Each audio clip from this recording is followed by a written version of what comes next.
एक बैलेंस्ड, एक complete life, इसका सीक्रेट क्या है? कभी सोचा है? हमारे प्राचीन ग्रंथों की माने तो इसका जवाब धर्म के 10 स्तंभों में छिपा है।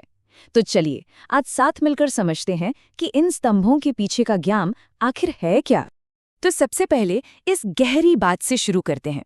देखिए, धर्म शब्द सुनते ही अक्सर हमारे दिमाग में क्या आता है? रूल्स, ये करो, ये मत करो, है ना?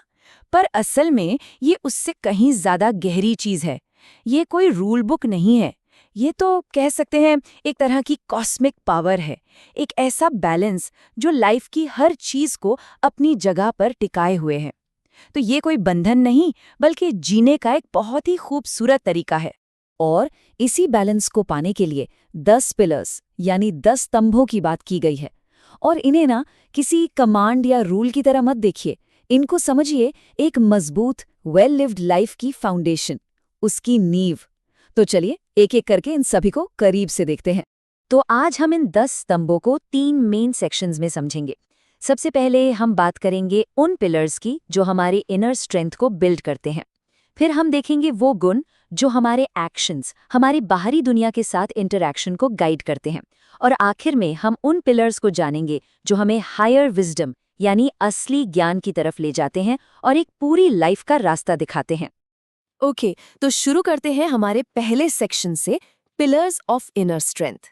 ये वो गुण हैं, वो वर्च्यूज जो हमारे कैरेक्टर को, हमारी अंदरूनी ताकत को बनाते हैं। कह सकते हैं ये हमारी फाउंडेशन है। तो पहला पिलर है धृति। इसका मतलब है अनवेवरिंग फॉर्टिट्यूड, वो मजबूती, वो धैर्य जो किसी भी मुश्किल में, किसी भी तूफान में हिले नहीं। इसका सबसे बड़ा एग्जाम्पल राजा भगीरथ। सोच कर देखिए, एक सपना जो पीढ़ियों से चला रहा था, सालों की कठिन तपस्या, रास्ते में न जाने कितनी मुश्किलें, लेकिन उनका रिजॉल्व, उनका संकल्प एक चट्टान की तरह था। और इसी धृति की पावर थी कि वो गंगा जैसी नदी को धरती पर ले आए। कमाल है ना? दूसरा पिलर है क्षमा, फॉरगिवनेस।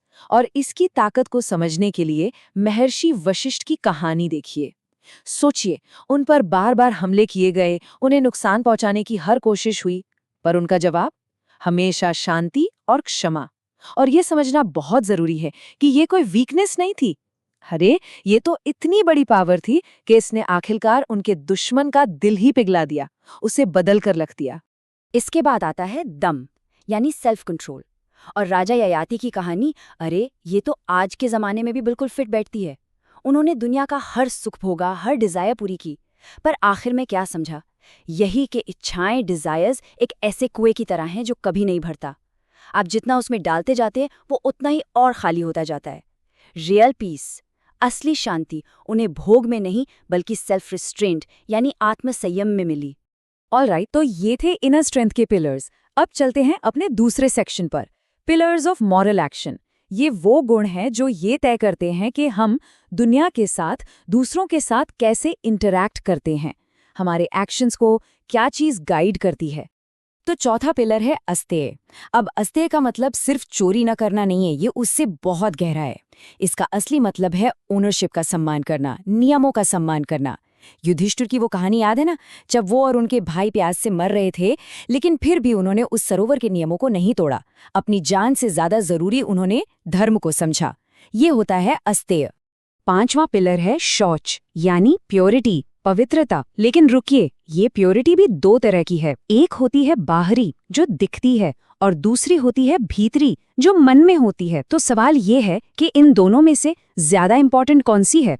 तो देखिए, एक तरफ है एक्सटर्नल प्योरिटी, बाहरी शुद्धि, जैसे नदी में नहाना, साफ कपड़े पहनना। और दूसरी तरफ है इंटरनल प्योरिटी, यानी मन की शुद्धि, विचारों की, नियत की शुद्धि। अब खुद ही सोचिए, अगर मन के अंदर जेलसी, एंगर, डिसीट जैसी गंदगी भरी हो, तो फिर बाहर की सफाई का क्या फायदा? रियल प्योरिटी, असली शौच तो हमारे थॉट्स से शुरू होता है। अगला पिलर है सत्यम, ट्रूथफुलनेस, मतलब हर हाल में सच के साथ खड़े रहने की हिम्मत। और इसका जिक्र हो और राजा हरिश्चंद्र का नाम ना आए, ऐसा हो ही नहीं सकता। उन्होंने अपना सब कुछ, राजपाट, परिवार, लिटरली सब कुछ खो दिया, लेकिन सच का साथ नहीं छोड़ा। और आखिर में क्या हुआ? वही सच उनकी पहचान बना, उनकी सबसे बड़ी विक्ट्री बना। तो इनर स्ट्रेंथ हो गई, मॉरल एक्शन हो गया, अब हम अपने आखिरी और तीसरे सेक्शन की तरफ बढ़ते हैं, पिलर्स ऑफ हायर विजडम। ये वो पिलर्स हैं जो हमारी इंटेलेक्ट, हमारी अंडरस्टैंडिंग को एलिवेट करते हैं। ये वो गुण हैं जो हमें सिर्फ एक अच्छा इंसान नहीं बल्कि एक वाइज, एक ज्ञानी इंसान बनाते हैं। 7वां पिलर है इंद्रिय निग्रह, मतलब अपनी 5 सेंसेस पर कंट्रोल रखना। और इसकी जो कहानी है ना, वो सच में हैरान कर देने वाली है। धर्मव्याध की कहानी।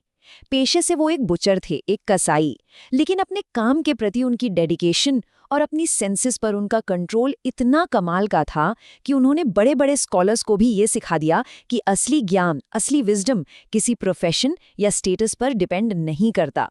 8वां पिलर है धी। अब धी का मतलब सिर्फ बुकिश नॉलेज नहीं है, इसका मतलब है विजडम, डिसर्नमेंट, यानी सही और गलत में फर्क करने वाली और सही समय पर सही फैसला लेने वाली बुद्धि। सावित्री की कहानी को ही ले लीजिए, उनके सामने खुद मृत्यु के देवता यमराज खड़े थे, कोई भी घबरा जाता, पर वो नहीं घबराईं। उन्होंने अपनी शांत बुद्धि, अपने इंटेलिजेंस और अपने तर्कों से यमराज को भी मना लिया और अपने पति की जान वापस ले आईं। That is the power of धी। 9वां पिलर है विद्या, ट्रू नॉलेज, सच्चा ज्ञान। ये वो नॉलेज है जो हमें सरफेस के पार देखना सिखाता है, जो बाहरी दिखावे के पीछे की असलियत को पहचानता है। विद्या हमें सिखाती है कि किसी की पहचान उसके कपड़ों से या उसकी पोजीशन से नहीं, बल्कि उसके कर्मों से होती है। ये वो अंडरस्टैंडिंग है जो एक वफादार जानवर और एक धोखेबाज इंसान के बीच का फर्क साफ साफ देख लेती है। और अब 10वां और आखिरी पिलर, अक्रोध, फ्रीडम फ्रॉम एंगर, क्रोध पर विजय। राजा अम्बरीश की कहानी सोचिए, बिना किसी गलती के उन्हें श्राप मिला। गुस्सा आना तो नेचुरल था, पर उनके मन में जरा भी क्रोध नहीं आया। वो बिल्कुल शांत रहे, और उनका यही शांत रहना, यही अक्रोध उनका सबसे बड़ा प्रोटेक्शन, सबसे बड़ा हथियार बन गया। तो ये याद रखना जरूरी है, अक्रोध का मतलब पैसिविटी या चुप रहना नहीं है। इसका मतलब है खुद के चारों ओर एक पावरफुल शील्ड, एक कवच बना लेना। तो ये थे धर्म के वो 10 पिलर्स, धृति, क्षमा, दम, सत्य, ये सब। अब सवाल ये उठता है कि ये सब अलग अलग वर्च्यूज, ये गुण मिलकर एक कंप्लीट लाइफ की पिक्चर कैसे बनाते हैं, ये सब जुड़ते कैसे हैं? तो देखिए, ये हैं वो 10 स्तंभ, धृति, क्षमा और दम। ये तीनों मिलकर हमारी इनर स्ट्रेंथ की फाउंडेशन तैयार करते हैं। फिर आते हैं अस्तेय, शौच और सत्यम, जो हमारे मॉरल एक्शंस, हमारे सोशल कॉन्डक्ट को शेप देते हैं। और आखिर में इंद्रिय निग्रह, धी, विद्या और अक्रोध, ये चारों हमें हायर विजडम की तरफ ले जाते हैं। ये सब जब एक साथ आते हैं तो एक बैलेंस्ड, एक कंप्लीट लाइफ का ढांचा तैयार होता है। और असल में बॉटम लाइन यही है, जब ये 10 गुण सिर्फ पढ़ने या सुनने की बातें नहीं रह जाते, बल्कि हमारी लाइफ का, हमारे कैरेक्टर का हिस्सा बन जाते हैं, तो लाइफ अपने आप में कंप्लीट हो जाती है, पूर्ण हो जाती है। यही वो बैलेंस है, यही वो असली पीस है जिसकी हम सब तलाश में हैं। और जाने से पहले एक सवाल सबके लिए छोड़कर जा रहा हूं। आज की इस फास्ट पेस्ड, भागदौड़ वाली जिंदगी में इन 10 में से वो कौन सा एक पिलर है जो आपको लगता है कि हमें सबसे ज्यादा गाइड कर सकता है? क्या वो धृति है, यानी धैर्य, या क्षमा, या फिर सत्य, या कोई और? इस पर जरूर सोचिएगा।